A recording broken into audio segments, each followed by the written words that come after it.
This was the moment that Hurricane Katrina unleashed its fury upon America, the world's only superpower humbled by nature, as winds of up to 140 miles an hour slammed into Louisiana, Mississippi and Alabama. Today in Air Force One, President Bush flew over the disaster zone that Katrina has left behind. He was on his way back to Washington after cutting short his holiday, as it became clear that hundreds of his people are dead, hundreds of thousands more are homeless.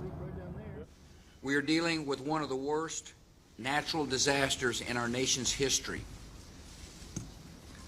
And that's why I've called the Cabinet together. The people in the affected regions expect the federal government to work with the state government and local government with an effective response. I have directed Secretary of Homeland Security Mike Chertoff to chair a cabinet-level task force to coordinate all our assistance from Washington. This is America's most costly disaster, £15 billion and rising. Up to 5 million people have no electricity. Others are without phones, food and drinking water.